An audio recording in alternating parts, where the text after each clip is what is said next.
Good morning and welcome back. Now for today's episode, I am highly motivated to get this engine done, dusted, get it painted and get it ready to get it back in the car. I do not want to mess around with this as long as I did with the SR20 sat behind me. This needs to be done and dusted. I've already wasted way too much time as it is. So quickly, let's strip down this thing, let's clean it, let's get some high temp etch primer on this block and get this thing clean and tidy so it's ready to work with again.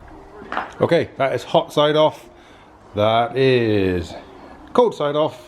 Everything needs to be removed. I'm not going to bother changing the cam belt or the water pump on this because when I bought this engine from JDM Garage, Paul Howard, I had a new cam belt and water pump fitted as a necessity thing. I didn't have time to do everything myself here, so I got those guys to do everything their end. So when it came, all I had to do was build everything up, throw it back in the car, job was done. And they've done everything I need to do. They've done a rear crank oil seal, front crank oil seal, cam belt, water pump. They also done the thermostat and oil filter housing. That was all changed as well because obviously I had bottom end spin on my engine. I couldn't use my oil filter housing because you're always going to get a little bit of swarf in there and it's not worth risking blowing another bottom end out of it. So we're now to the stage of let's just quickly mash this thing up, get the wire wet on it, get it covered in dirt and crap, and see how close we can get to getting this thing in one color today, I suppose.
Okay, I'm just going to take a little break from this video to thank the guys from EP Racing in UK for hooking me up with a fantastic set of BC coilovers.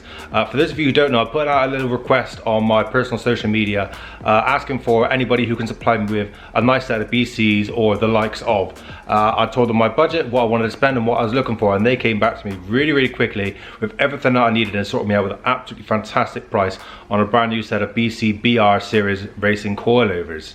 And 2 days later, they turn up. What an absolutely fantastic service. I could not ask for more from these guys. They really did go above and beyond, sorting me out with everything I needed.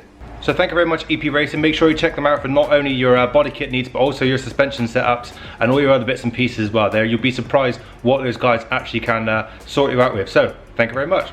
Back to the video. And there we have one block all nicely cleaned up, enough to get some paint on this thing. On a side note as well, just in case you're wondering, if you blow an airline through there, what happens then is water comes out of there really quickly and it's just the right height. This is not uncomfortable at all. Anywho, it's but a minor setback. Let's get everything cleaned up in here. Let's get that car covered, this car covered, and throw some high build etch primer heat resistant paint stuff on this because I just need to get on.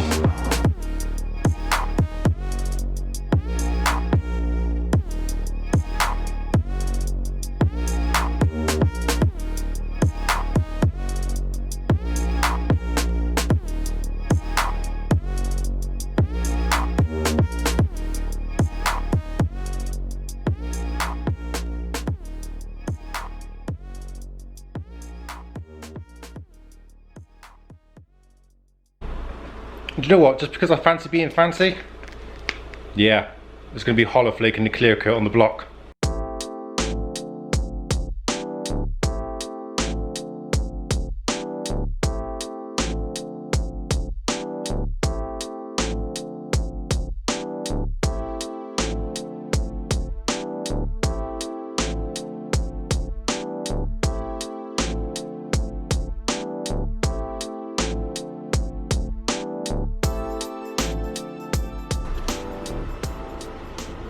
Okay, so a little bit more of the hollow fell in than what I was anticipating, but yeah, let's have a look at the results.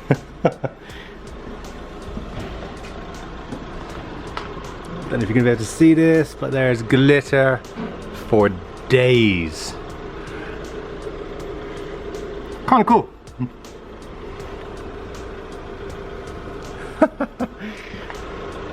Well, it's different. Oops.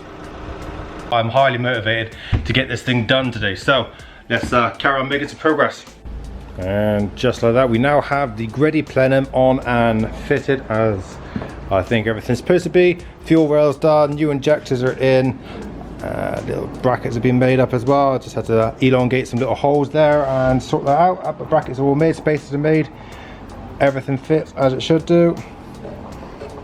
Tight but not too tight. Perfect on all of them. I have some AN6 fittings here, so I'm going to have to order some new bits and pieces to come from that to go to a new external fuel pressure regulator. And yeah, so next thing on my list of things to do on this, I think, are going to be hot side. Let's get everything done on the hot side, get all the oil lines and drains and returns and everything else, and get it all sorted and see that everything is good. Then I will know if I need to order anything, I can order it and I can keep the wheels in motion for this build. So this is the reason why we do dry runs on things like this. The turbo kit I got, I didn't check everything out as you've seen in the video. As you've seen it is how I checked it. I'm not a fan of this oil drain. I'm not a fan of it being rubber, so I think I'm going to try and change that for a nice braided line. Shouldn't be too much of an issue. Also, the other thing I've got a problem with is the oil feed. I am really not happy with how this works out with banjos on either end, so I think what I'm going to do is have an AM fitting 90 degree on top and have that come out towards this way and go straight down with a bit of braided line going down, tie it into the drain, and then have an AM fitting coming straight out of the block so I can come straight into there, maybe even like a 45 degree, just so it sort of pulls it down a little bit away from the exhaust manifold. I mean, this is all going to be wrapped anyway, as is the braided line, so we're not going to have any issues with heat on that side. But yeah, I'm not a fan of having a banjo on there, so I'm just going to get an AM fitting, I think. So now time to reach out to see who's going to be able to supply me with AM fittings to fit all this up so I don't have any issues. I don't want to have problems. I want to have this on the car and it be done and good and never have to see it ever again. I just want to drive it. So do it right first time, do it properly. What a day. I think we're going to leave the video there now for this point. In the next episode I shall let you guys know exactly what AM fittings I've got, what size lines I'm running from various places all over the place, because it's rather expensive to get all this lot put up together. So I'll try and give you as much information as I can with who I've got them from, how much they've cost, how much you need, sizes, pitch threads and all that other interesting jazz that you guys may need for future reference. So thank you very much for joining me. I'll see you next time.